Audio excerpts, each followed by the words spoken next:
অনেক তো আমরা সিনেম্যাটিক শর্টস ক্রিয়েট করেছি, বাট সবগুলোই ছিল আউটডোরে। আর আউটডোরে ভিডিও শ্যুট করার একটাই সুবিধা যে ইচ্ছে মতন যে কোনো লোকেশনে গিয়ে আমরা ভিডিও শ্যুট করতে পারি।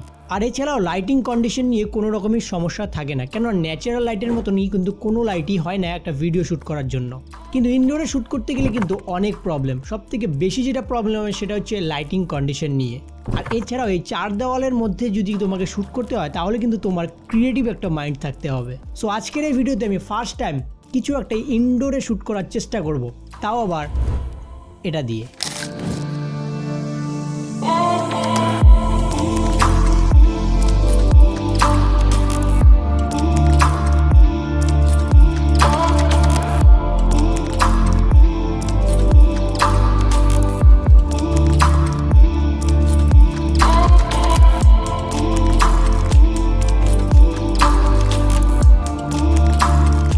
তো মেনলি এই ভিডিওটা শ্যুট করার জন্য আমি যে জিনিসগুলো ইউজ করছি, তো ফার্স্ট অফ অল আমি একটা রিং লাইট ইউজ করছি।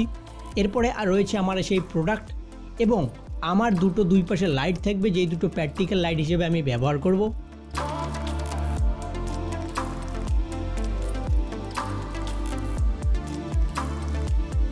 সব থেকে ইন্টারেস্টিং জিনিস হচ্ছে আমি এটাকে একটু উপরে জায়গায় রাখার জন্য আমি একটা বাক্স টাইপের কিছু একটা নিয়েছি, আর তার উপরে আমি একটা ব্ল্যাক কাপড় দিয়ে দিয়েছি। এবার আমার কাছে কোনো কিন্তু কালা কাপড় ছিল না, এর জন্য আমি আমার সেই যে গেঞ্জি আমার একটা আছে তো নেভি ব্লু টাইপের, সেটাকে আমি এখানে ব্যবহার করেছি।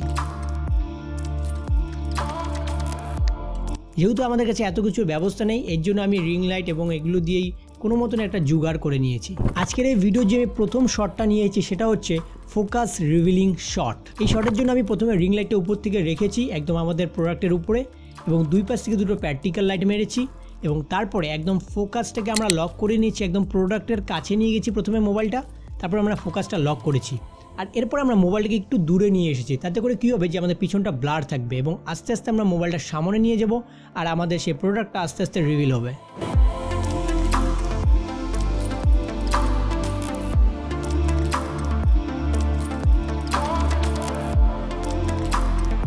সেকেন্ড যে শ্যুট সেটা হচ্ছে লাইট রিভিলিং শট। এই শ্যুটটা করার জন্য ঠিক আগের জায়গাতেই আমরা আমাদের সেই প্রোডাক্টটাকে রেখেছি এবং দুই পাশে দুটো লাইট মেরেছি। দেন আমরা আমাদের রিং লাইটটাকে অফ করে দিয়েছি, তারপরে ফোকাসটাকে লক করার পর অন্য একটা মোবাইলে নিয়ে আমরা সেটার ব্রাইটনেসটাকে ফুল করে আস্তে আস্তে এটার উপরে একটু এদিক ওদিক ঘুরিয়েছি, যাতে করে লাইটটা ঠিক জায়গাতে একদম মিডল জায়গাতে পড়ে, এবং সেই জায়গাটাকে আমরা ক্যাপচার করে নিয়েছি।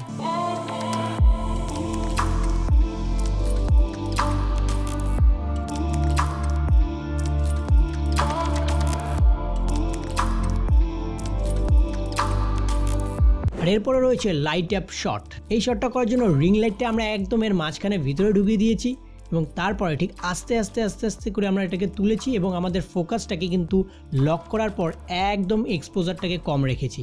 আপনি চেষ্টা করবেন এই শটগুলো অনেক কয়বার নেওয়ার, কারণ একবারে কিন্তু কখনোই হবে না, তো অনেক কয়বার নেওয়ার পরে পারফেক্ট একটা শট বেরিয়ে আসবে।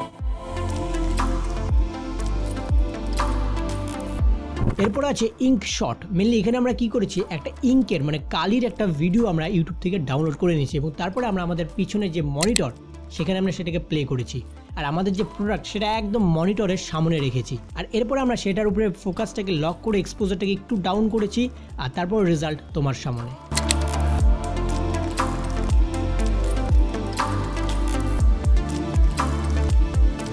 পরবর্তী যে শট সেটা হচ্ছে ডলি এফেক্ট শট। মিলে এটা অনেক বড় বড় ক্যামেরা দিয়ে তৈরি করা হয়, তো আমরা মোবাইল দিয়ে খুব চেষ্টা করেছি, একদম পারফেক্ট হয়নি, বাট যতটা পারা যায় চেষ্টা করেছি। এটা করার জন্য সর্বপ্রথম আমরা সেই প্রোডাক্টের উপরে আমাদের ফোকাসটাকে লক করেছি, এক্সপোজারটাকে একটু কমিয়ে রেখেছি, তারপরে একদম প্রোডাক্টের সামনে মোবাইলটাকে নিয়ে গেছি, এবং আস্তে আস্তে আমরা পিছনের দিকে এসেছি, এবং আমরা আস্তে আস্তে ভিডিওটাকে ওই সময়ই জুমও কিন্তু করেছি, এতে করে একটা ডলি এফেক্ট ইজিলি ক্রিয়েট হয়ে যায়। তো এই ফার্স্ট টাইম কোনো এক্সপিরিয়েন্স করলাম একটা ইনডোরে কিভাবে শ্যুট করতে হয়, বিশেষ করে লাইটিং সম্পর্কে। আর এই রকমের কিছু ভিডিও তোমরাও ক্রিয়েট করে আমাকে ইনস্টাগ্রামে ট্যাগ করো, দেখি তোমরা কী রকমের রেজাল্ট আনতে পারো। সো ভিডিওটা ভালো লাগলে লাইক, শেয়ার, কমেন্ট, সাবস্ক্রাইব করতে ভুলবে না। দেখা হবে আবার কোনো ইন্টারেস্টিং ভিডিওতে। ও হ্যাঁ, যদি এই কোম্পানি থেকে দেখে থাকো এই ভিডিওটা, তাহলে অবশ্যই একটু স্পন্সর করতে পারো। বাই।